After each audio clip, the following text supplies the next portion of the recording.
The eviction notice trembled in Simone Washington's hands as she stood in her empty cafe, tears threatening to spill down her beautiful dark cheeks. The red letters seemed to glow under the dim overhead light. Final notice: 48 hours to vacate. Her dream was crumbling around her, and tomorrow she would have to tell her 3 employees they no longer had jobs. The cafe that had been her life's work for 5 years was about to become just another empty storefront on Maple Street. She folded the notice and placed it beside the cash register, then began her nightly closing routine one last time. The chairs were already stacked on tables, the floor swept clean. The coffee machines were turned off and wiped down. Everything was ready for what might be her final night as owner of Sunrise Café. The sound of knocking on the front door made her jump. She glanced at the clock above the counter, 11:47 p.m. Who could possibly want coffee at this hour? She walked to the door, peering through the glass at a tall, well-dressed white man in an expensive suit. His dark hair was slightly messy, as if he had been running his hands through it, and his green eyes looked urgent.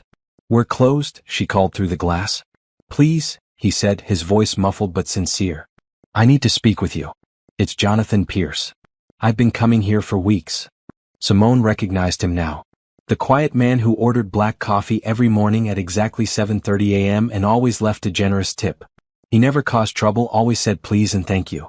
She had wondered about him, noticed his expensive clothes and the way he seemed to carry the weight of important decisions on his shoulders. Against her better judgment, she turned the lock and opened the door just enough to speak to him properly. "Mr. Pierce, right? I remember you. But we really are closed and I have to finish cleaning up." "I know what's happening to your cafe," he said quickly. "I know about the rent increase in the eviction notice. I know you're going to lose this place in 2 days." Simone's heart stopped. "How do you?" "Because I've been watching you work every day for 3 weeks. I've seen how much this place means to you and to the people who come here. I've seen the joy on customers' faces when they taste your coffee and eat your homemade pastries. I've watched you remember everyone's names and their usual orders. This cafe is special and you're about to lose it." She opened the door wider, suddenly too tired to maintain her guard. "Yes, I am. The landlord raised my rent by 60% with only 30 days notice. I can't afford it. I've tried everything, applied for every loan, asked every friend and family member for help. There's nothing left to do." Jonathan stepped inside when she gestured for him to enter. The cafe felt different at night, more intimate somehow. The usual bustle and chatter were gone, replaced by a quiet that felt both peaceful and sad. "What if I told you there was another way?" he asked softly. "I'd say you don't understand how expensive commercial rent is in this neighborhood," Simone replied, attempting a weak smile. "Unless you happen to have $50,000 lying around, I don't see how you could help." Jonathan was quiet for a moment, studying her face in the dim light. "Actually, I do. And I'd like to help you save this place."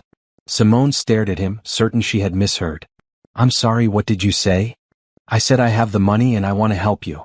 But first, I need you to sit down and listen to what I have to propose. Will you do that? Are you feeling the tension yet? Can you imagine being in Simone's shoes, facing the loss of everything you've worked for, when suddenly a stranger offers hope?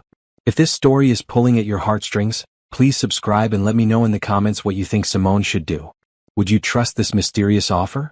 Simone looked around her cafe, at the painted walls she had chosen herself, at the mismatched furniture she had collected from thrift stores and garage sales, at the chalkboard menu written in her own careful handwriting. This place was more than a business to her. It was her heart, her home, her proof that she could build something beautiful and meaningful.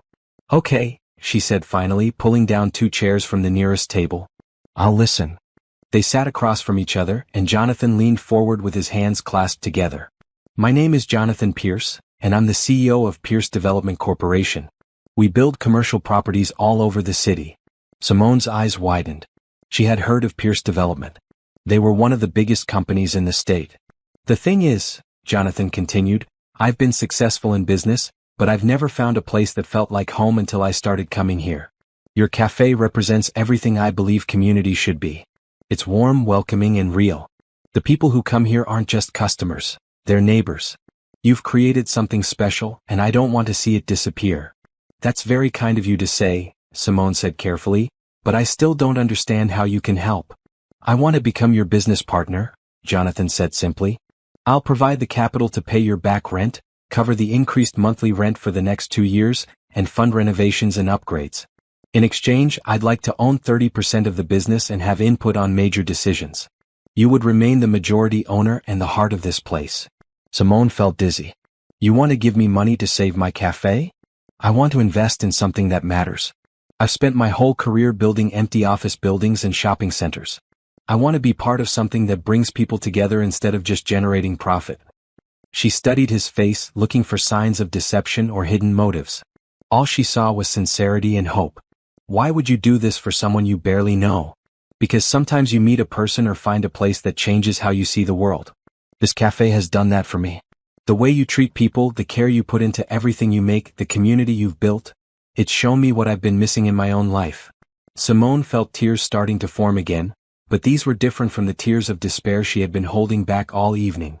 These were tears of relief, of gratitude, of the first real hope she had felt in months. You would really do this? She whispered. If you'll let me, yes. I know it's a lot to process, especially at midnight when you're exhausted and scared. But I couldn't let another day pass without making this offer. I couldn't let you lose this place without trying to help. Simone looked around the cafe again, but this time she didn't see endings. She saw possibilities. She saw her dream continuing, growing, becoming even better than before. Yes, she said, her voice growing stronger. Yes, I accept your offer. Thank you, Mr. Pierce. Thank you for giving me hope when I had none left. Jonathan smiled, and Simone noticed how it transformed his entire face. Please call me Jonathan. And thank you, Simone, for letting me be part of something beautiful. As they sat in her cafe at nearly midnight, surrounded by the lingering aroma of coffee and fresh pastries, both of them felt something shift in their lives. Neither could have predicted that a simple morning coffee routine would lead to this moment, this offer, this new beginning. So, Simone said, what happens next? Next we save your cafe, Jonathan replied. And maybe we discover that the best things in life really do happen when you least expect them. 3 weeks earlier, Jonathan Pierce had been having the worst morning of his professional life. He sat in his corner office on the 40th floor of downtown's tallest building, staring at architectural plans that represented millions of dollars and months of work. The city planning committee had just rejected his proposal for a new shopping complex, citing concerns about traffic and environmental impact. His assistant knocked and entered with yet another stack of documents requiring his signature. The morning meeting with the Johnson Group has been moved to 10:30, she said efficiently. And your father called. He wants to discuss the quarterly report. Jonathan nodded absently. At 34, he had spent the last 10 years building Pierce Development into one of the most successful companies in the region. He should have felt proud, accomplished. Instead, he felt empty. Every building was just another structure, every project just another number in a financial report. I need coffee, he announced, standing up from his desk. I'm going out for a walk. Sir, you have a coffee machine right here, his assistant reminded him. I need real coffee, he said, grabbing his jacket. Cancel my 10 o'clock. I'll be back for the Johnson meeting. Jonathan left his office building and walked the streets of downtown, something he rarely did anymore. He usually traveled by car from his penthouse apartment to his office to whatever restaurant or hotel was hosting his business meetings. Walking gave him a different perspective on the city he was helping to shape. 2 blocks from his office, he found himself on Maple Street, a row of small businesses and older buildings that had somehow survived the wave of development that had transformed most of downtown. There was a vintage bookstore, a flower shop, a small restaurant, and at the end of the block, a cafe with a hand-painted sign that read Sunrise Café. The large windows showed a warm, inviting interior with mismatched tables and chairs, local artwork on the walls, and plants growing in painted pots. Through the glass, he could see a beautiful African-American woman behind the counter, smiling as she handed a cup to a customer. She had natural hair that caught the morning light, warm brown eyes, and the kind of genuine smile that seemed to light up the entire space. Jonathan pushed open the door and was immediately hit by the rich aroma of freshly roasted coffee and something sweet baking in the oven. The sound of conversation and laughter filled the air. People weren't just grabbing coffee and leaving, they were sitting, talking, reading, working on laptops. Children colored in coloring books while their parents chatted with other customers. Good morning, the woman behind the counter said, her voice warm and welcoming. I don't think I've seen you here before. I'm Simone. What can I get you today? Jonathan approached the counter, suddenly feeling underdressed despite his expensive suit. Everyone else in the cafe seemed so relaxed, so comfortable. Just black coffee, please. Large. We have 3 different roasts available, Simone explained, pointing to a small chalkboard behind her. The house blend is smooth and mild, The dark roast has more bite, and we have a single origin Colombian that's absolutely fantastic. It's my personal favorite. I'll try the Colombian, Jonathan said, impressed by her knowledge and enthusiasm. Simone moved with practiced efficiency, grinding beans and operating an espresso machine that looked well used but well maintained. Are you new to the neighborhood? She asked as she worked. I work nearby, Jonathan replied, not wanting to get into details about his company or his role in the development that was changing the area. This is a nice place. Thank you. I opened it 5 years ago. It took me 3 years to save enough money, and another year to find the perfect location. I wanted to create a space where people could slow down, connect with each other, enjoy really good coffee and food made with care. She handed him his cup and he took a sip. The coffee was exceptional, rich and complex with notes of chocolate and caramel. It was better than anything he'd had at expensive restaurants or exclusive hotels. This is incredible, he said, meaning it. Simone's face lit up with pride. Thank you. I sourced the beans directly from a cooperative in Colombia. It costs more than buying from a distributor, but it means the farmers get fair wages and the quality is so much better. Jonathan looked around the cafe again, seeing it with new eyes. This wasn't just a business, it was a community gathering place. At one table, an elderly man was teaching a young boy to play chess. At another, 2 women were sharing pictures on their phones and laughing. A group of college students had spread textbooks across a large table, studying together. How much do I owe you? He asked. $3.50, Simone said, and Jonathan noticed she didn't ask if he wanted to leave a tip on the card reader. He pulled out his wallet and gave her a $20 bill. Keep the change, he said. Simone looked surprised. That's very generous, but... Great coffee deserves great appreciation, Jonathan said simply. He found an empty table by the window and sat down to drink his coffee and observe the life happening around him. He had expected to stay for 10 minutes and hurry back to his office. Instead, he found himself lingering, watching Simone interact with customers, noticing how she remembered everyone's names and orders, how she asked about their families and jobs and really listened to their answers. When he finally returned to his office 45 minutes later, his assistant looked concerned. Sir, the Johnson meeting? Reschedule it, Jonathan said. And clear my morning calendar for tomorrow at 7:30. Yes, sir. May I ask why? I found my new coffee shop, Jonathan replied, already looking forward to returning to Sunrise Café the next morning. That evening, as Jonathan sat in his empty penthouse apartment eating takeout from an expensive restaurant, he thought about the warmth and life he had experienced in Simone's cafe. For the first time in years, he was excited about something that had nothing to do with profit margins or development deals. The next morning at exactly 7:30 a.m., Jonathan walked into Sunrise Café again. Simone was behind the counter, arranging fresh pastries in the display case. She looked up and smiled when she saw him. You came back, she said, sounding pleased. Colombian coffee again? Please, Jonathan said, impressed that she remembered his order. I'm glad you enjoyed it yesterday. I was hoping you would become one of our regulars. As she prepared his coffee, Jonathan found himself studying her face, the way she moved with confidence and grace, the genuine warmth in her expression. He had met countless people in his business life, but rarely anyone who seemed so comfortable in their own skin, so genuinely happy with what they were doing. Here you go, she said, handing him his coffee. I hope your day is wonderful. It's off to a good start, Jonathan replied, meaning it more than she could know. This time he stayed for 20 minutes, reading the newspaper and listening to the conversations around him. An older woman named Mrs. Chen was telling Simone about her grandson's graduation. A young father was getting advice from other parents about potty training.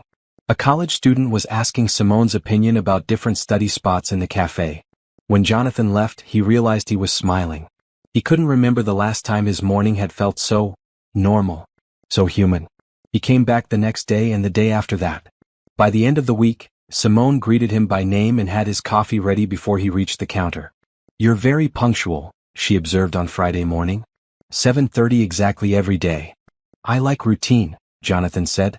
And I like your coffee. Well, I like having reliable customers, Simone replied. It helps me plan my morning prep.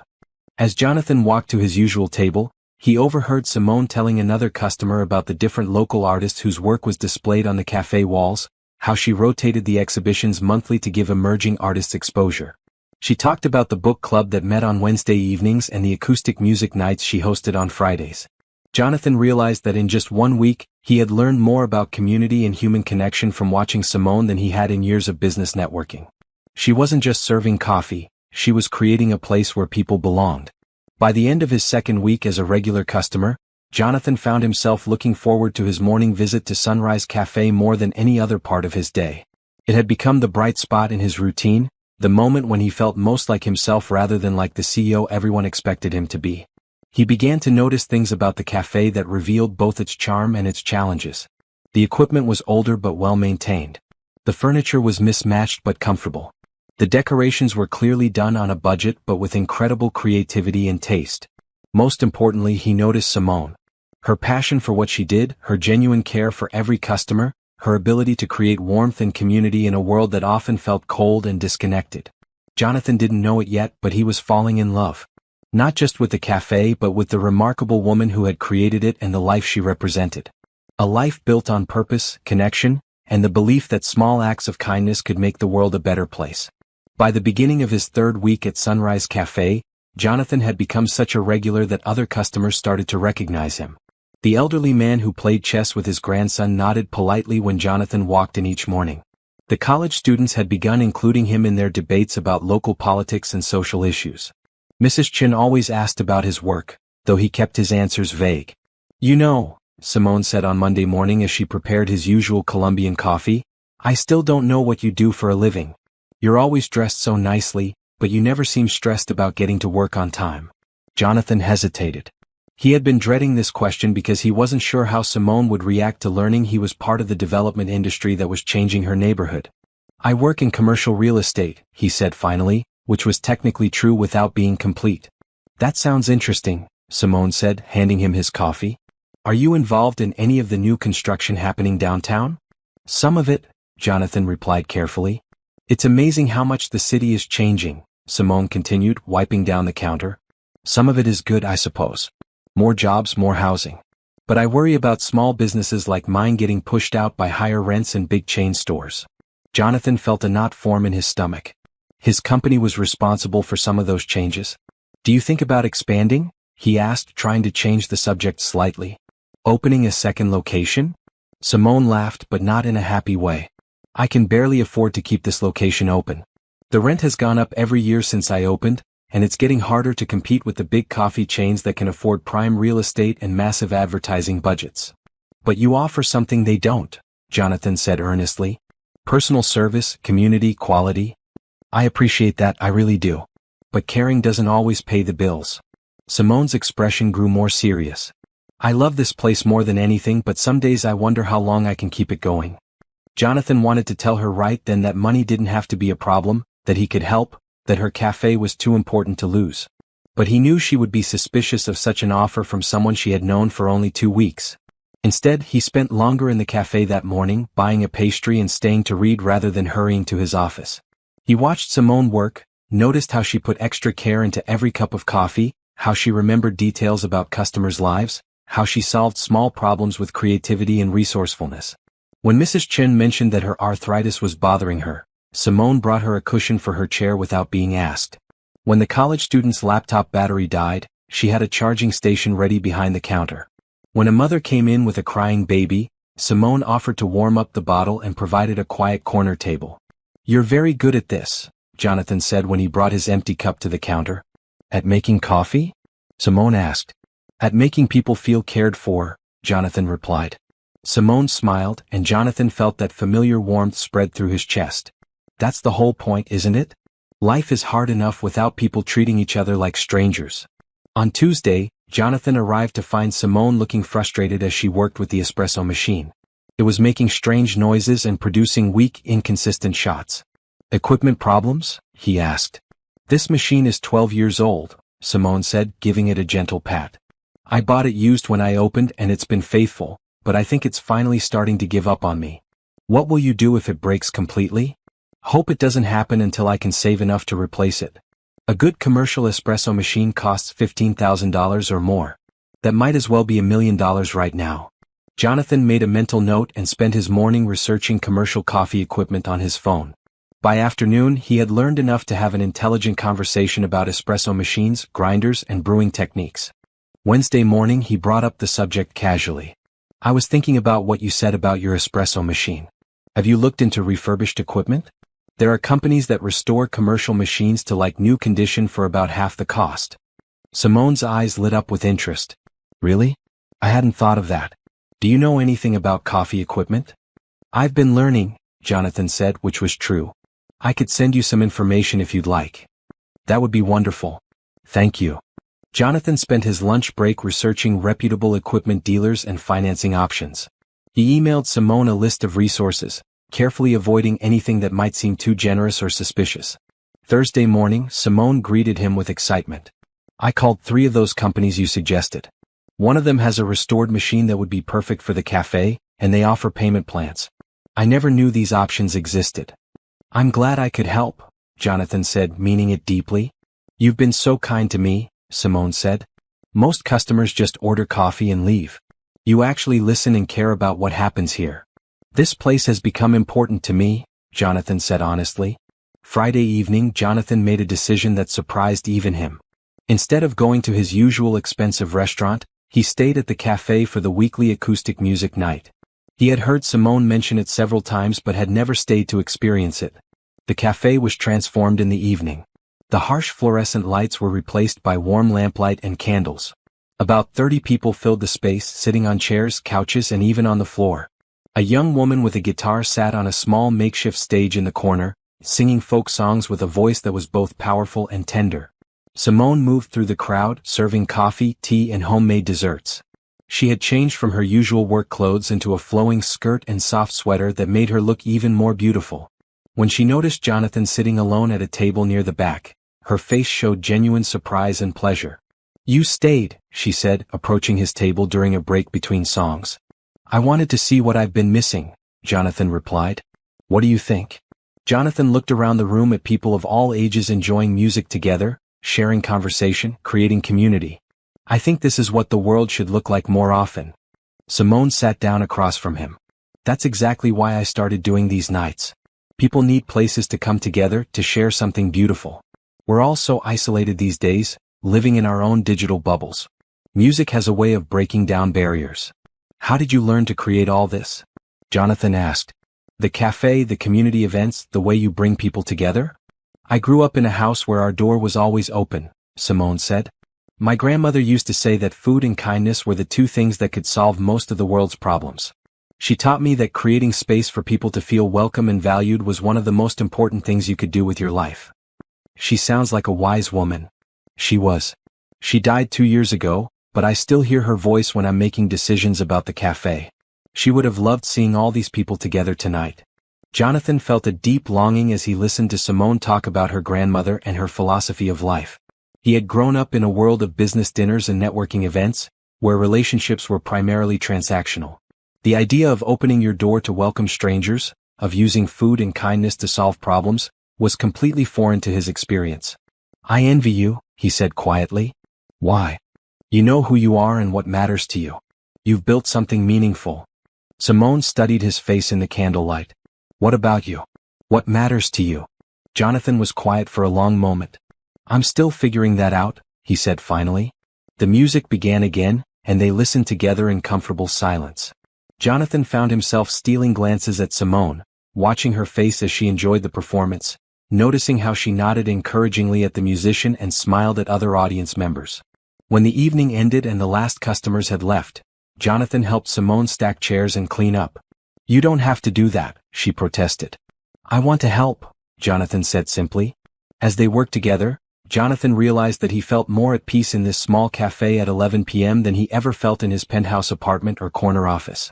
Simone hummed softly as she wiped down tables, and the sound made him feel something he hadn't experienced in years, contentment.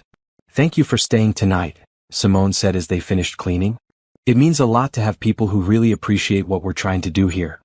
Thank you for creating a place where people like me can remember what community feels like, Jonathan replied.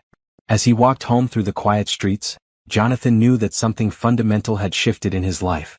He was no longer just a regular customer at Sunrise Café. He was someone who cared deeply about what happened to this place and to the remarkable woman who had created it. He was falling in love, and for the first time in his adult life he was falling in love with something that mattered more than success or profit or the approval of others. He was falling in love with kindness, with community, with the possibility of building a life that served something greater than himself. The question was, what was he willing to do to protect it? Monday morning arrived with an unwelcome surprise at Sunrise Café. Simone stood behind the counter at 6 a.m., staring at an official letter that had been slipped under the door sometime during the night. Her hands shook slightly as she read the contents for the third time. Notice of rent increase. Effective in 30 days, your monthly rent will increase from $3,200 to $5,120 per month. 60%. The landlord was raising her rent by 60% with only 30 days' notice. Simone sank into one of the cafe chairs, the letter still in her hands. She had been struggling to make her current rent payments. The increase would be impossible to manage. Even if she raised all her prices significantly and somehow doubled her customer base overnight, she couldn't generate enough revenue to cover such an enormous increase. The front door chimed and her first customer of the day entered. Simone quickly folded the letter and put it in her apron pocket, forcing a smile as she stood to greet Mrs. Chen. "Good morning, dear," the older woman said cheerfully. "Beautiful day, isn't it?" "Good morning, Mrs. Chen." "The usual? Earl Grey tea with honey?" "You know me too well," Mrs. Chen replied, settling into her favorite chair by the window. Simone went through the motions of preparing tea, but her mind was racing. 30 days. She had 30 days to figure out how to nearly double her income or find a new location or, what? Give up the dream that had sustained her for 5 years? More customers began arriving for the morning rush. Simone served them with her usual warmth, but inside she felt like she was drowning. She kept checking the clock, looking forward to 7:30 when Jonathan would arrive. His presence had become a source of stability in her daily routine, and today she needed that comfort more than ever. At exactly 7:30, Jonathan walked through the door. Simone had his Colombian coffee ready before he reached the counter, but when she handed it to him, her smile felt forced. "Everything okay?" Jonathan asked, studying her face with concern. Simone hesitated. She had always kept her financial worries private, not wanting to burden customers with her problems. But something about Jonathan's genuine concern made her want to tell the truth. "Actually no," she said quietly. "I got some bad news this morning." "What happened?" Simone glanced around the cafe. Other customers were waiting for service, and this wasn't the right time for a detailed conversation. "I'll tell you later if that's okay. Right now I need to focus on the morning rush." Jonathan nodded. "Of course. I'll be here when things slow down." For the next hour, Simone worked with mechanical efficiency. She made coffee, served pastries, took orders, and made small talk with customers while her mind spun with calculations and increasingly desperate scenarios. Could she get a second job? Could she find a business partner? Could she convince the landlord to reconsider? When the morning rush finally ended and only a few customers remained, Jonathan approached the counter again. "Now can you tell me what's wrong?" he asked gently. Simone pulled the letter from her apron pocket and handed it to him. "My landlord is raising the rent by 60%. I have 30 days. Jonathan read the letter, his expression growing darker with each line. "This is outrageous," he said finally. 60% with 30 days notice? That's barely legal." "Barely legal is still legal," Simone replied with a bitter laugh. "And even if I fought it, I don't have money for lawyers." "What are you going to do?" "I honestly don't know. I've been running numbers in my head all morning, and there's no scenario where I can afford this increase. Even if I raised my prices by 50%, I'd lose customers and still come up short." Jonathan was quiet for a moment, studying the letter. "Who's your landlord?" "Morrison Property Management. They bought the building 6 months ago from the previous owner, who had kept my rent reasonable for 5 years. "Morrison," Jonathan repeated, and Simone noticed something change in his expression. "You know them?" "I've heard the name. They're known for this kind of thing. They buy older buildings in developing neighborhoods, force out existing tenants with massive rent increases, then lease to chain stores that can afford higher rates." Simone felt her heart sink even further. So this was planned. They never intended to let me stay. Probably not. But Simone, there might be options you haven't considered. Like what? Jonathan seemed to be choosing his words carefully. Like finding an investor. Someone who believes in what you're doing here and wants to help you continue. I've tried banks, credit unions, small business loan programs. My credit isn't bad, but I don't have enough collateral for the kind of money I'd need. I'm not talking about traditional lending. I'm talking about someone who would become a partner in the business. Simone looked at him curiously. Do you know someone who might be interested in investing in a small cafe? Maybe, Jonathan said. Would you be open to that kind of arrangement? At this point, I'm open to anything that would let me keep this place running. The door chimed as new customers entered, ending their conversation for the moment. But Simone found herself thinking about Jonathan's suggestion throughout the rest of the morning. A business partner could solve her immediate financial crisis, but it would also mean giving up some control over the cafe that meant everything to her. During her lunch break, she walked around the neighborhood, looking at empty storefronts that had once housed other small businesses. A family-owned restaurant that had been there for 20 years was now a Starbucks. A bookstore that had hosted author readings and children's story time was now a chain clothing store. A flower shop where she had bought arrangements for the cafe was now a cell phone store. Was this the inevitable future? Would all the unique, personal businesses be replaced by chain stores with corporate headquarters in distant cities? Simone returned to the cafe feeling more determined than ever to find a way to save her business. As she prepared for the afternoon customers, she thought about Jonathan's suggestion. If he really did know someone who might invest, it could be her only option. The afternoon passed slowly. Simone found herself distracted, making small errors and having to remake drinks. Her regulars noticed her unusual distraction and asked if she was feeling well. She assured them she was fine, but inside she felt anything but fine. At closing time, she sat alone in the cafe doing calculations on a legal pad. No matter how she adjusted the numbers, the math didn't work. Even with a partner providing capital, the new rent would consume most of the cafe's revenue, leaving little money for supplies, wages, or improvements. Her phone rang. It was her sister calling from Atlanta. Hey, how's business? Her sister asked cheerfully. Simone almost told her the truth, but she couldn't bring herself to say the words out loud yet. It's fine. How are the kids? They chatted for 20 minutes about family matters, but when they hung up, Simone felt even more alone. Her family was supportive, but they were far away and dealing with their own financial challenges. She couldn't ask them for help. She locked up the cafe and walked home to her small apartment, the rent increase letter still in her pocket. For the first time since opening Sunrise Cafe, she seriously considered what her life would be like without it. She could get a job at another cafe, but it wouldn't be the same as creating her own community space. She could move to a less expensive city, but she had built her whole life around this neighborhood. She could start over, but the idea of beginning again at 31 felt overwhelming. That night, Simone lay awake staring at the ceiling, running through possibilities and scenarios until her head ached. She had worked so hard to build something beautiful and meaningful. She had proven that a small business could thrive through quality, community, and genuine care for customers. Was it all going to end because of corporate greed and a broken system that prioritized profit over community? As she finally drifted off to sleep, Simone made a decision. Tomorrow she would ask Jonathan about his investor contact. Pride was a luxury she could no longer afford. If there was any chance to save the cafe, she had to take it. She didn't know that just a few miles away, Jonathan was lying awake in his penthouse, thinking about the same problem. He had spent the evening researching Morrison Property Management and confirming his suspicions about their business practices. They were systematically destroying the character of neighborhoods by displacing small businesses.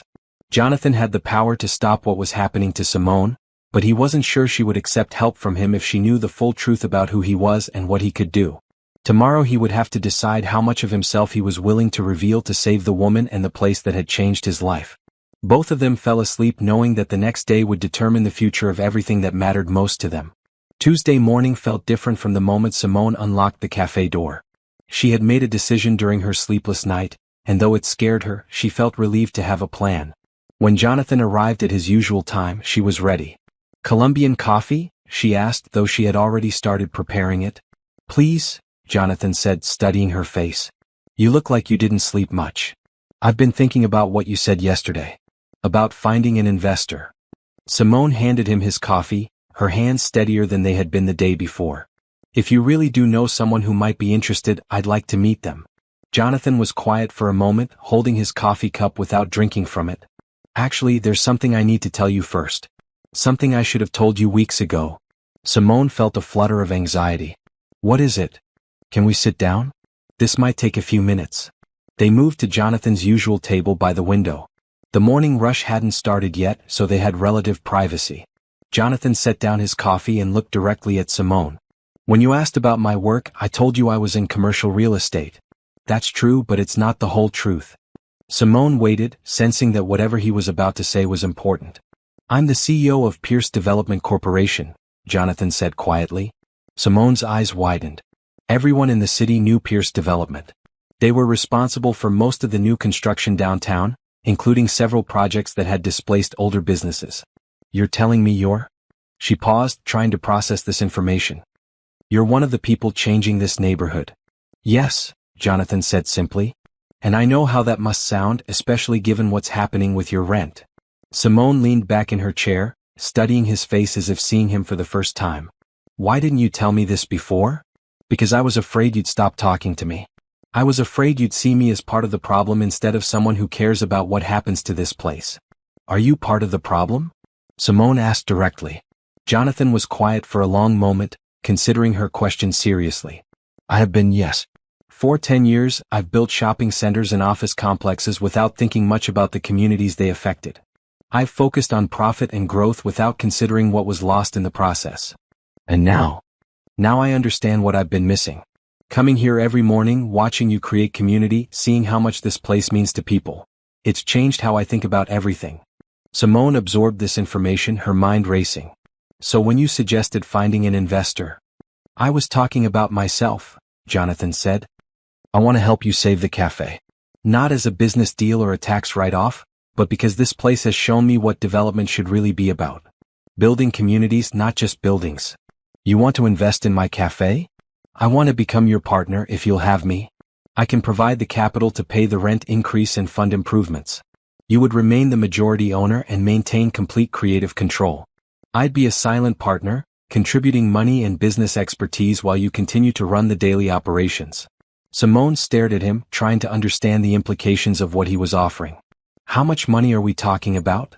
Enough to cover the rent increase for the next 5 years, plus money for equipment upgrades, marketing, and a cash reserve for unexpected expenses. We're talking about roughly $500,000. Simone felt dizzy. That's more money than I've made in the entire 5 years I've been open. It's less money than I spend on a single small development project. For me, it's a reasonable investment. For you, it would mean the difference between keeping your dream alive and losing everything. The door chimed as Mrs. Chen entered for her morning tea. Simone excused herself to serve her regular customer, but her hands were shaking as she prepared the Earl Grey. Are you all right, dear? Mrs. Chen asked with concern. Just a bit tired, Simone replied, forcing a smile. How are you today? While she served Mrs. Chen and 2 other early customers, Simone's mind spun with questions and doubts. Could she trust Jonathan? Was this offer too good to be true? What did he really want from her? When the customers were settled, she returned to the table where Jonathan waited patiently. I need to ask you something, she said, sitting down across from him. Why would you do this? Really? I mean, you barely know me. Jonathan considered his answer carefully. Do you remember what you said Friday night about your grandmother teaching you that food and kindness could solve most of the world's problems? Yes. I grew up in a world where people believed that money and power could solve problems. My father taught me that business was about winning, about coming out ahead, about accumulating more than the other guy. Success was measured by how much you owned and how much control you had. Jonathan paused, looking around the cafe at the artwork on the walls, the comfortable furniture, the plants in the windows. But coming here every morning for 3 weeks has taught me something different. I've watched you solve problems with kindness. I've seen you create wealth that can't be measured in dollars. Community, belonging, connection, joy. These are things my business education never taught me were valuable. So this is about your education? Simone asked skeptically. No, Jonathan said firmly. This is about the fact that you've shown me a better way to live. This cafe represents everything I want to be part of and nothing I want to destroy. Helping you save it isn't charity or guilt. It's the smartest investment I could make in my own future. Simone studied his face, looking for signs of deception or hidden motives. What she saw was sincerity, vulnerability, and something that looked like hope. If I said yes, she said slowly, what would that look like practically? We'd form a legal partnership. I'd provide capital in exchange for a minority stake in the business. You'd have final say on all decisions about menu, pricing, staffing, and daily operations. I'd have input on major financial decisions and expansion plans. Expansion. If this cafe succeeds, and I believe it will, There might be opportunities to open additional locations or launch related businesses. But only if that's something you want to do. Simone felt overwhelmed by the possibilities he was describing. I need time to think about this. Of course. This is a huge decision. Take all the time you need. How much time do I have? Jonathan smiled ruefully. Well, your rent increase takes effect in 28 days. So we'd need to have an agreement in place before then if you want to avoid eviction. The morning rush began in earnest, and their conversation was interrupted by a steady stream of customers. But as Simone worked, she found herself stealing glances at Jonathan. He remained at his table, reading the newspaper and occasionally making notes on his phone. He waved goodbye when he left for work, just like always. But nothing felt the same as before. The quiet man who ordered black coffee was actually a millionaire who could solve all her problems with what amounted to pocket change for him. The question was, what did he really want in return? During her lunch break, Simone researched Pierce Development online. The company had an impressive portfolio of successful projects and a reputation for quality construction. Jonathan's biography described him as an innovative leader who was expanding the company's focus to include community-centered development. She also found several articles about Pierce Development's impact on local neighborhoods. Some praised the company for bringing jobs and investment to underutilized areas. Others criticized their projects for displacing existing businesses and residents. By closing time, Simone had reached a tentative conclusion. Jonathan's offer might be her only realistic option for saving the cafe, but she needed to understand exactly what she would be agreeing to. Tomorrow she would ask him the hard questions about his expectations and motivations. As she locked up the cafe, Simone reflected on how much her life had changed in just 2 days. Sunday night she had been facing the end of her dream. Tuesday night she was considering a partnership with a millionaire who claimed to care about her community-focused vision. She didn't know yet whether Jonathan Pierce was her salvation or simply another threat to everything she had built. But she knew she had to find out. Tomorrow would bring answers one way or another. Wednesday morning brought the biggest decision of Simone's life. She had spent the previous evening making lists of questions, concerns, and potential scenarios.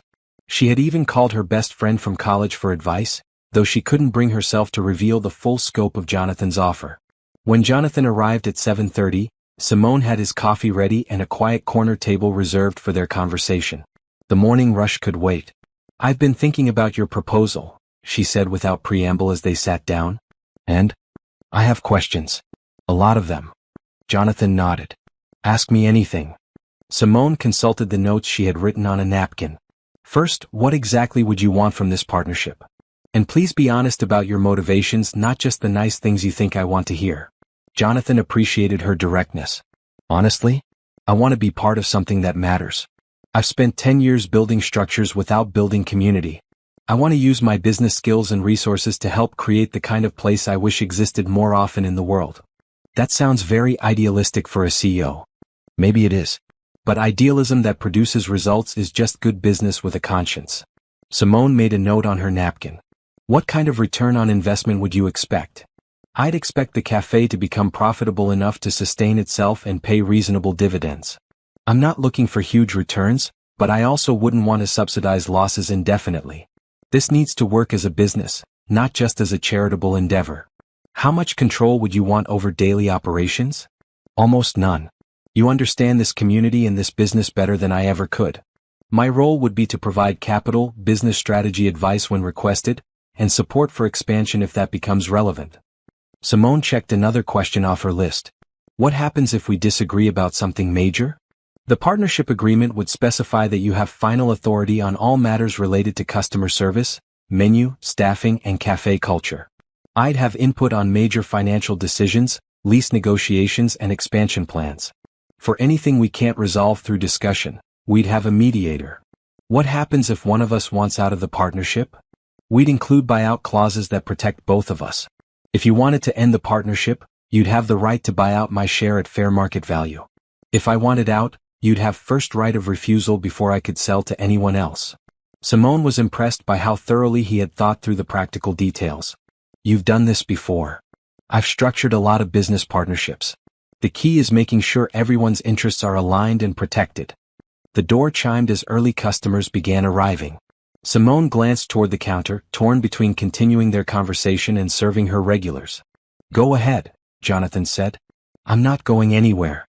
For the next hour, Simone managed the morning rush while thinking about Jonathan's answers.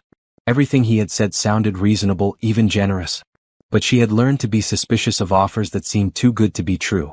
When the customers thinned out, she rejoined Jonathan at their corner table. "I have one more question," she said. "The most important one." "Go ahead. What happens to you if this doesn't work? If the cafe fails despite your investment, if the partnership doesn't succeed, if I turn out to be a terrible business partner?" Jonathan smiled. "Then I'll have lost some money and learned some valuable lessons. I can afford the financial loss, and I can't afford to pass up the chance to be part of what you've created here." "That's it? No consequences, no pressure, no hidden expectations." "Simone, I make more money in a month than this investment represents. If the worst thing that happens is that I lose money trying to save something I care about, I'll consider it money well spent." Simone set down her napkin and looked directly at Jonathan. "Okay. I accept your offer." Jonathan's face lit up with genuine happiness. "Really? Really? But I have conditions." "Name them." "First, we put everything in writing. I want a lawyer to review the partnership agreement before I sign anything." "Absolutely. I'll have my legal team draft an initial agreement, and you should definitely have your own lawyer review it. Second, I want to start small. Let's try this partnership for 1 year and see how it works before making any long-term commitments." "That's smart. We can include an option to extend or modify the agreement after the first year." "Third, I want transparency about your other business activities. If Pierce Development is involved in projects that could affect this neighborhood, I want to know about them." Jonathan nodded seriously. "Fair enough. And Simone?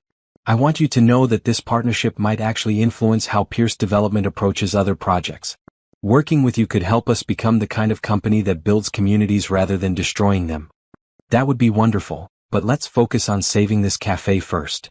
They shook hands across the small table, and Simone felt a weight lift from her shoulders that she had been carrying for months. The immediate crisis was over. The cafe would survive. "How are you feeling about this partnership? Do you think Simone made the right choice accepting Jonathan's offer?" The next few chapters will determine whether this decision leads to the happily ever after both of them are hoping for. If you're invested in their story, please subscribe and share your thoughts in the comments. What would you have done in Simone's position? "So what happens next?" Simone asked.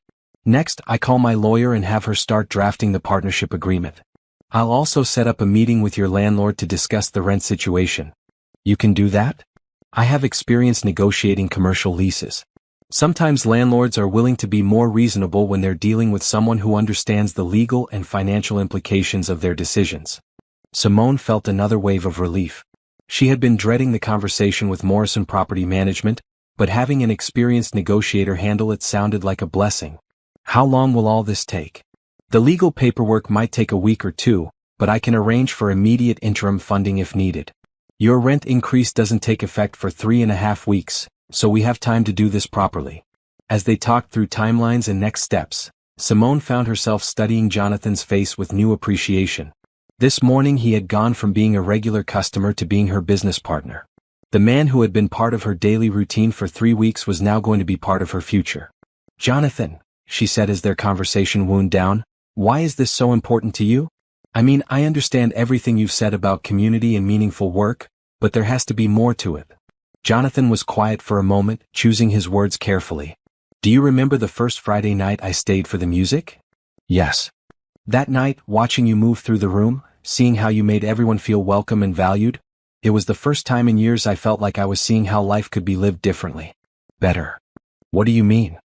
"I've been successful by most measures, but I've also been lonely. I've had business relationships but not friendships. I've accumulated things but not experiences. I've built buildings but not connections." Jonathan paused, looking around the cafe at the familiar faces and warm atmosphere. "This place showed me what I've been missing. And you showed me what it looks like to build a life around service and community rather than just profit and achievement." Simone felt touched by his honesty. "That's a lovely thing to say." "I'm not trying to be romantic or dramatic," Jonathan said with a smile. "I'm trying to be truthful. This partnership isn't just about saving your cafe. It's about me learning to be part of something bigger than myself." As Jonathan left for work and Simone returned to serving customers, both of them felt a sense of anticipation about the future. The partnership would change both their lives, though neither could predict exactly how. For Simone, it meant security, opportunity, and the chance to expand her vision of what the cafe could become. For Jonathan, it meant purpose, connection, and the possibility of building a legacy that mattered. They had made their decision based on mutual respect, shared values, and genuine care for the community they both wanted to serve. Now they had to see if their partnership would fulfill the promise they saw in each other. The future of Sunrise Café and their own relationship would depend on how well they could work together to build something neither could create alone. News of the partnership spread through the cafe community faster than Simone had expected. By Friday morning, Mrs. Chen was asking pointed questions about the nice young man who's been helping with the business troubles. And the college students had heard rumors about investment money that would keep their favorite study spot open. Simone decided transparency was the best approach. She posted a handwritten sign next to the register that read, "Thanks to a community-minded investor, Sunrise Café will remain open and growing. Thank you all for your continued support of local business." The response was immediate and overwhelming. Regular customers hugged her when they heard the news. People who had been coming to the cafe for years shared stories about what the place meant to them. New customers arrived after hearing from friends that this was a cafe worth supporting. Jonathan arrived to find the busiest morning rush Simone had experienced in months. "This is incredible," he said when he finally made it to the counter. "I had to wait in line for 10 minutes. Word got out about the partnership," Simone explained, beaming as she prepared his coffee. "People are so excited that we're staying open. Have you thought about what you want to do with all this new energy?" "Actually, yes. I've been thinking about the conversations we had about expansion and improvements." They agreed to meet after the morning rush to discuss specific plans. When the cafe quieted down, Simone showed Jonathan a notebook where she had been sketching ideas. "I've always wanted to do more community programming," she said, flipping through pages of notes. "Cooking classes, small business workshops, art exhibitions that last longer than a month. But I never had the space or resources." Jonathan studied her drawings and lists. Some of these ideas could generate additional revenue while serving the community.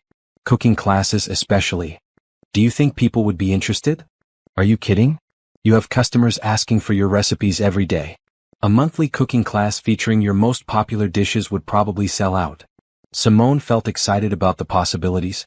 "What about the business workshops? I know so many people who dream of starting their own ventures but don't know where to begin." "I could help with those," Jonathan offered. "Between the two of us, we have experience with both the creative and business sides of entrepreneurship." They spent an hour developing concrete plans for expanding the cafe's programming. Cooking classes on weekend afternoons, business workshops on weekday evenings, extended art exhibitions with opening night receptions, book club meetings with featured local authors. "This is starting to feel like more than a cafe," Jonathan observed. "It's becoming a community center." "That's exactly what I've always wanted it to be," Simone said. "A place where people don't just grab coffee and leave, but where they come to learn, create, and connect with their neighbors." The following week brought a steady stream of positive developments.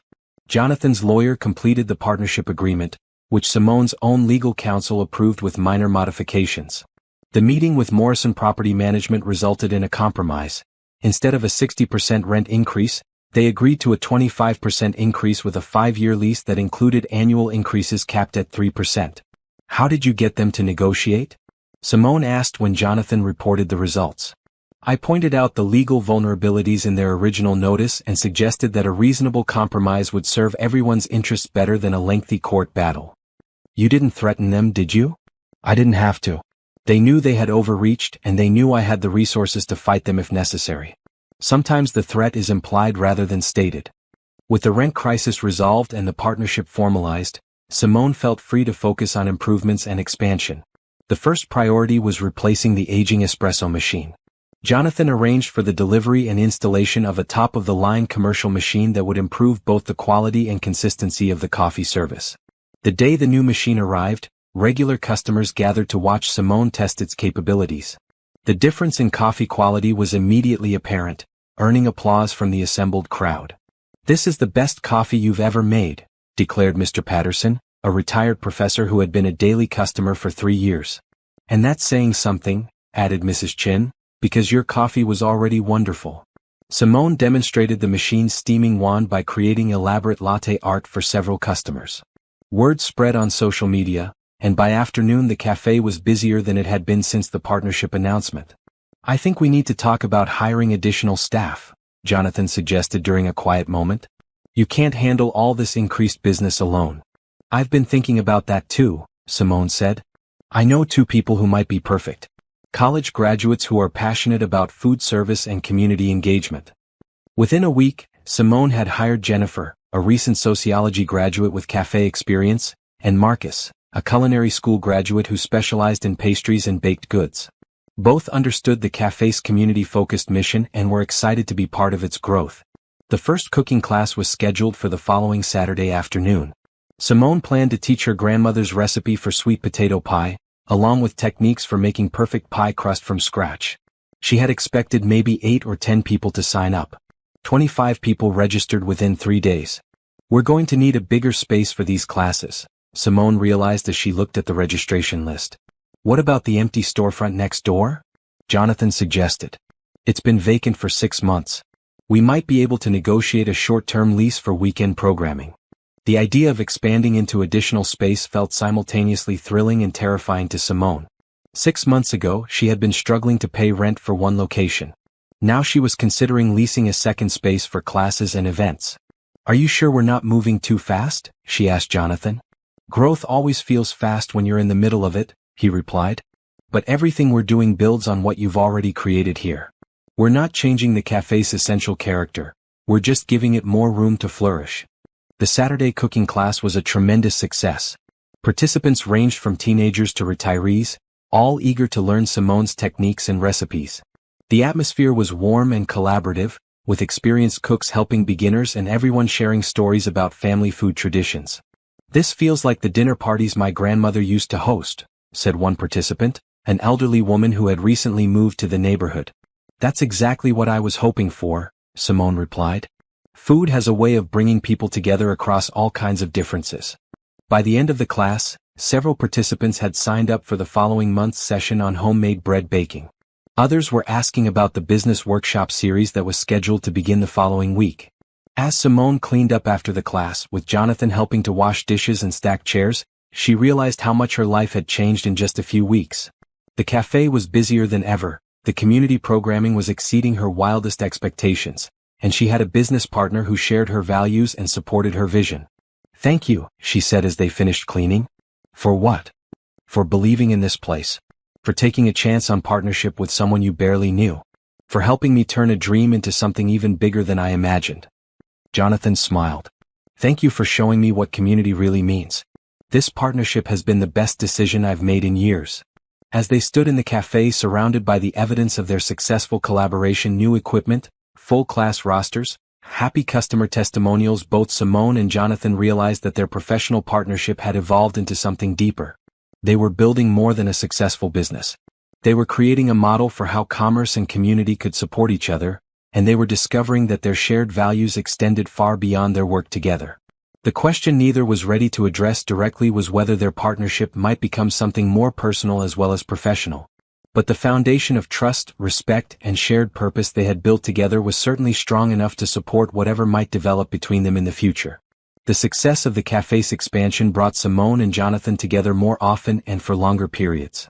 What had begun as brief morning conversations evolved into extended planning sessions, working dinners, and collaborative problem-solving that often lasted well into the evening. 3 weeks after the first cooking class, they sat in the cafe at 9 p.m. on a Tuesday, surrounded by spreadsheets, vendor catalogs, and architectural sketches for the adjacent space they had decided to lease. I can't believe we're actually doing this, Simone said, reviewing the plans for what would become the Sunrise Community Kitchen. Having second thoughts? Jonathan asked, looking up from his laptop where he was researching commercial kitchen equipment. Not second thoughts exactly. More like, wonder that it's really happening. 6 weeks ago I was afraid I'd lose everything. Now we're expanding into a second location. Jonathan smiled. That's what happens when you combine good ideas with adequate resources and a lot of hard work. They had been working together for 3 hours, and Simone was struck by how comfortable their collaboration had become. Jonathan never tried to take over or dismiss her ideas.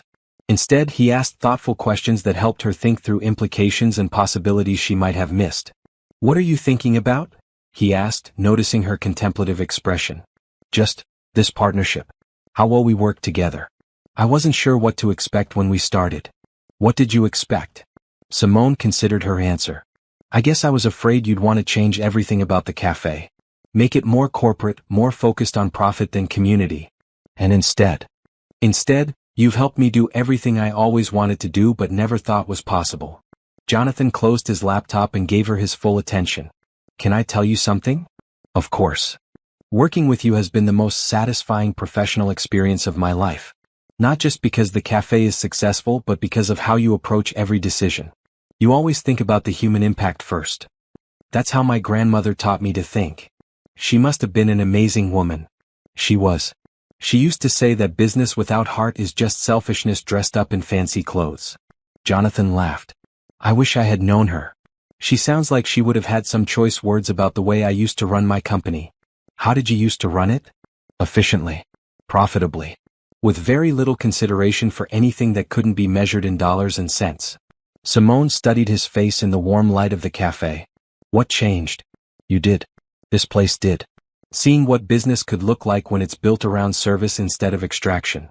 They were sitting closer together than usual, leaning over the same set of architectural plans. Simone became aware of the intimacy of the moment, the quiet cafe, the late hour, the easy conversation about things that mattered to both of them. Jonathan, she said softly. Yes. Are we still just talking about business? He met her eyes directly. I don't think we've been talking just about business for a while now. The admission hung in the air between them. Simone felt her heart rate increase as she realized they were approaching territory they hadn't explicitly acknowledged before. What does that mean for our partnership? She asked. I don't know, Jonathan said honestly. But I know I don't want to pretend anymore that working with you is just about the cafe. What is it about? It's about the fact that I look forward to seeing you every morning more than anything else in my day. It's about how talking with you makes me feel like the person I want to be. It's about how your laugh makes me forget everything that was bothering me 5 minutes before. Simone felt warmth spreading through her chest. That sounds like I'm falling in love with you? Yes, it does sound like that. The simple honesty of his statement took Simone's breath away. She had been aware of her own growing feelings for weeks but hadn't been sure if they were reciprocated. I've been trying not to complicate our professional relationship, she said. And how's that working out? Simone laughed. Not very well. I think about you when you're not here. I save up things to tell you throughout the day. I've started wearing my favorite clothes on days when I know we'll be working late together. So what do we do about it? I don't know.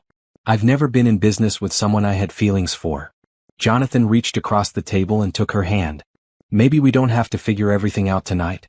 Maybe we just acknowledge what's happening and see where it leads. Simone looked down at their joined hands, then back at his face. What if it doesn't work out? What if mixing business and personal feelings ruins everything we've built?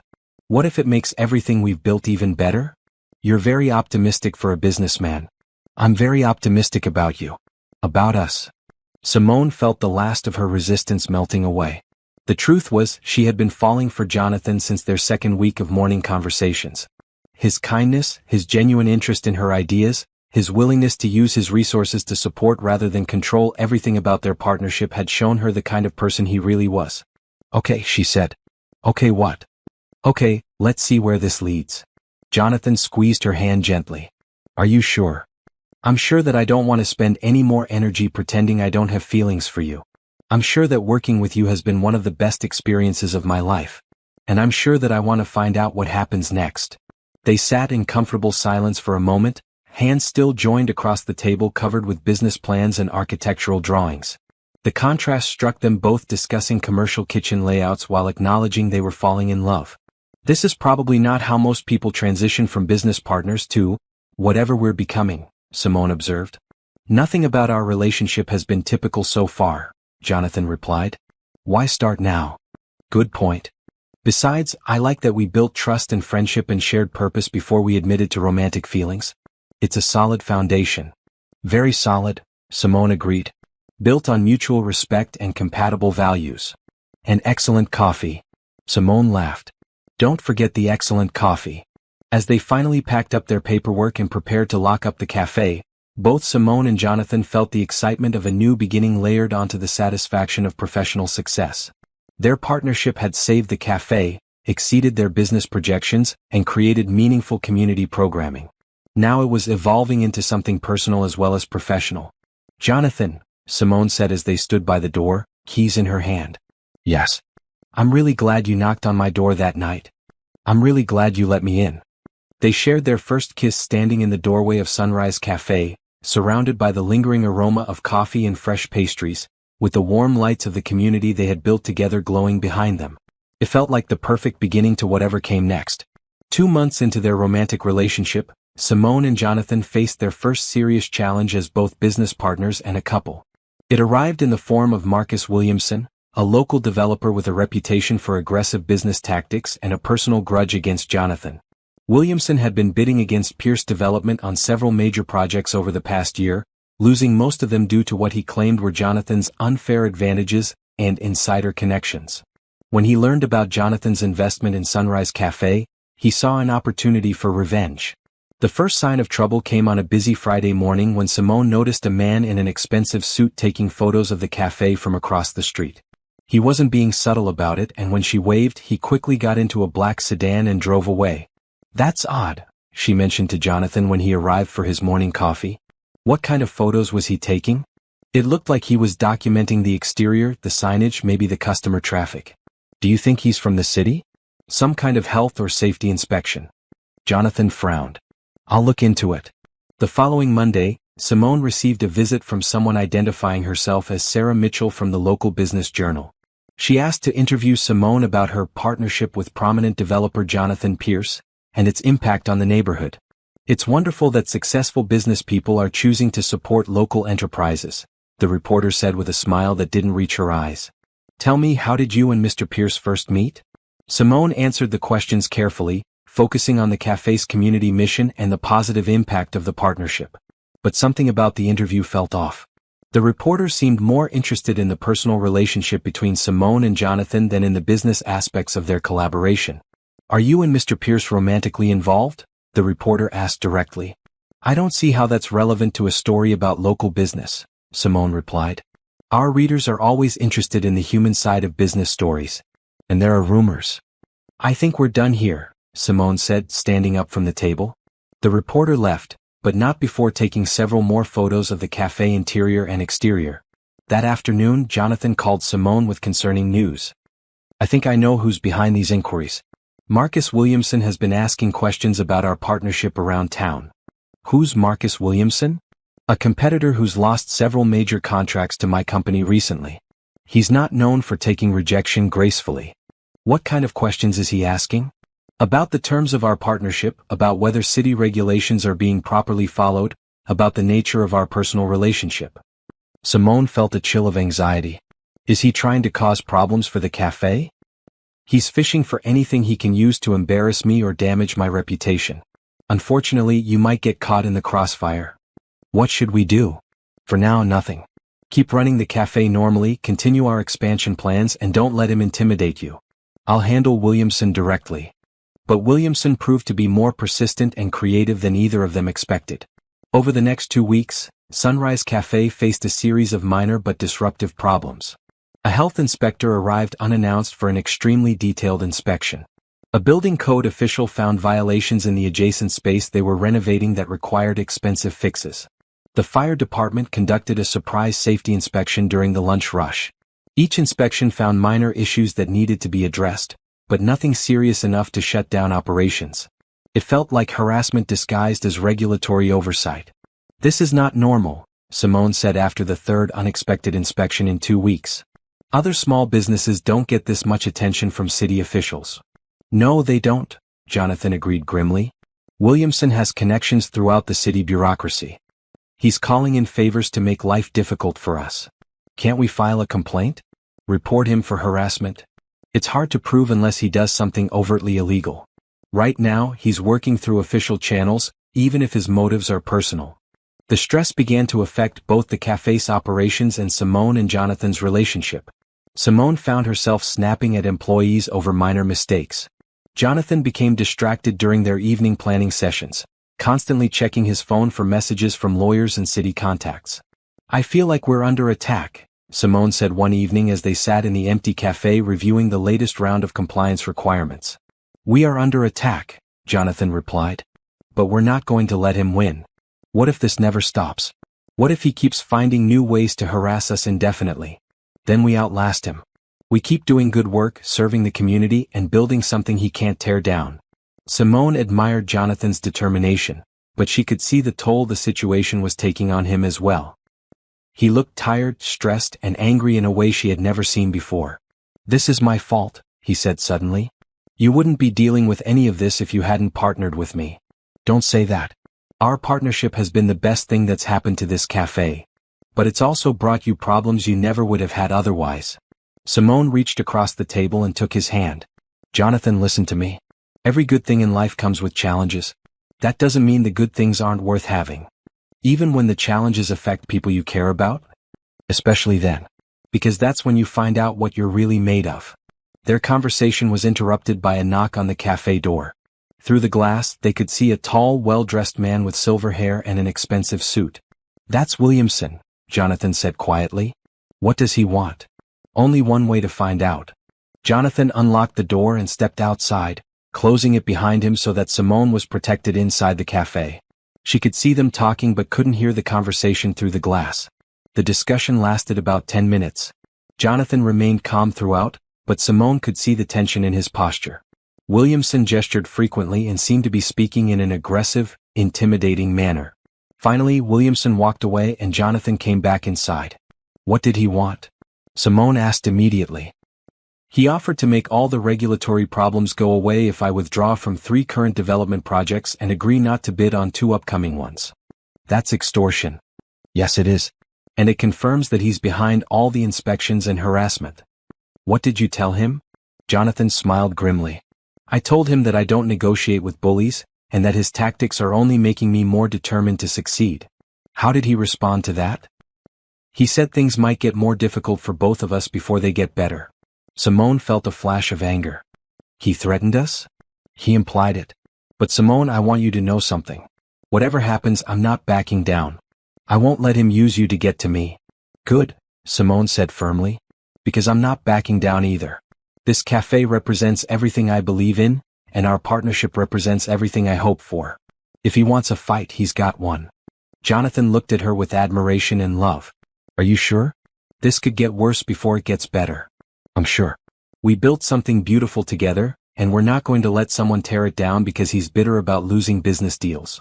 What if the harassment continues? What if he finds ways to really hurt the cafe's business?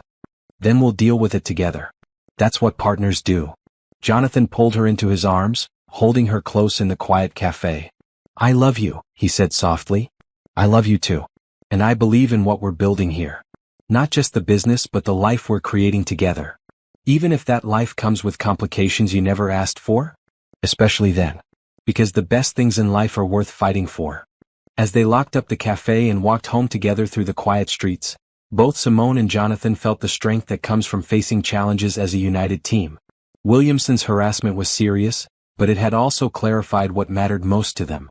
They had found love, built success, and created something meaningful together. Whatever came next, they would face it with the confidence that comes from knowing you're fighting for the right reasons with the right person by your side. 6 months after Marcus Williamson's attempt to intimidate them into submission, Sunrise Café and the Sunrise Community Kitchen were thriving beyond anything Simone had imagined when she first opened her small coffee shop 5 years earlier. The harassment campaign had ultimately backfired on Williamson. When his tactics became too obvious and aggressive, several city officials reported his behavior to the mayor's office. An investigation revealed that he had been using city inspectors to harass businesses connected to his competitors, a clear violation of ethics rules and possibly law. Williamson faced public censure, lost several city contracts, and found himself the subject of unflattering newspaper coverage. The Business Journal article about Simone and Jonathan's partnership ran with a positive angle, focusing on their community development model and innovative approach to local business support. Sometimes the best response to a bully is to keep doing good work until the truth becomes obvious, Jonathan had observed as they read the favorable coverage. Now, on a sunny Saturday morning in early spring, Simone stood in the original cafe watching the bustling activity that had become their new normal. Jennifer was behind the main counter, efficiently serving the line of customers that stretched to the door. Marcus was in the kitchen preparing fresh pastries for both locations. Next door, the community kitchen was hosting 3 simultaneous events: a bread-making class for beginners, a small business workshop for aspiring entrepreneurs, and a planning meeting for the neighborhood association that had formed to advocate for community-centered development. "It's like watching a small town square," said Mrs. Chin, who was sitting at her usual table with a friend she had brought to see the cafe. All this activity and connection happening in one place. Simone smiled and refilled Mrs. Chen's teacup. That's exactly what we were hoping to create. The door chimed and Jonathan entered, carrying a box of flyers and looking pleased about something. Good news, he announced as he approached the counter. What kind of good news? Simone asked. The city council approved our proposal for the pilot program. We're going to be the model for community-centered development in 3 other neighborhoods. Simone's eyes widened. Over the past few months, she and Jonathan had been working with city planners to develop a replicable model for how private development could support existing communities rather than displacing them. Their partnership had become a case study in successful collaboration between local businesses and larger investors. That's incredible, she said. When do we start? The first neighborhood wants to meet with us next month. We'd help them identify local businesses that could benefit from partnership and expansion, then connect them with investors who share our values. You realize what this means, don't you? Simone said, looking around the busy cafe. What? It means we've accidentally become consultants. Jonathan laughed. The best kind. The kind who learned by doing rather than by going to business school. Speaking of doing, Simone said, I have some news of my own. Good news, I hope? Very good news. The James Foundation wants to fund a full documentary about community-based business development, with our partnership as the central story. A documentary about us? A documentary about what we've built together. The cafe, the community programming, the development model, the way business can serve community instead of extracting from it. Jonathan shook his head in amazement. When I knocked on your door 8 months ago, did you imagine any of this? Not in a million years. I was just hoping to save my little cafe. And instead we saved your cafe, launched a community movement, influenced city policy, and fell in love. Simone came around the counter and took his hands. Not bad for a night's work. Not bad at all. They were interrupted by applause from the customers in the cafe. Simone looked around, confused, until she noticed that everyone was looking toward the community kitchen next door. Through the connecting door, they could see that the bread-making class had just finished, and participants were showing off their completed loaves. The small business workshop was wrapping up with handshakes and exchanged business cards. The neighborhood association meeting had ended with what appeared to be enthusiastic agreement about some new initiative. This is what success looks like, Jonathan said quietly, watching the various groups interact and cross-pollinate ideas. This is what community looks like, Simone corrected. Success is just what happens when community is supported and allowed to grow. As the morning progressed into afternoon, Simone and Jonathan found themselves with a rare moment of quiet. The lunch rush was over, the classes had ended, and Jennifer was handling the few remaining customers with practiced ease. They sat at their favorite table by the window, looking out at Maple Street, which had transformed significantly over the past months. 3 other small businesses had opened, inspired by the cafe's success. The empty storefront across the street was now a bookstore that hosted readings and community discussions. The old flower shop had expanded into event planning and wedding coordination. Remember when you were worried about gentrification pushing out local businesses? Jonathan asked. I still worry about it, but this feels different. The new businesses are owned by people who live here, who understand the community. That's because they're following the model you created. Business growth that serves existing community rather than replacing it. Simone leaned against Jonathan's shoulder, feeling the contentment that comes from work that aligns with your values. What do you think happens next? Next we get married, Jonathan said casually. Simone sat up straight. Excuse me? Jonathan smiled and pulled a small velvet box from his jacket pocket. I said next we get married. If you'll have me. Simone stared at the box, then at Jonathan's face, then back at the box. Are you proposing to me in the cafe? I'm proposing to you in the place where we met, where we fell in love, where we built our life together. Is there anywhere else I should be proposing? No, Simone said, tears starting to form in her eyes. There's nowhere else I'd rather be proposed to.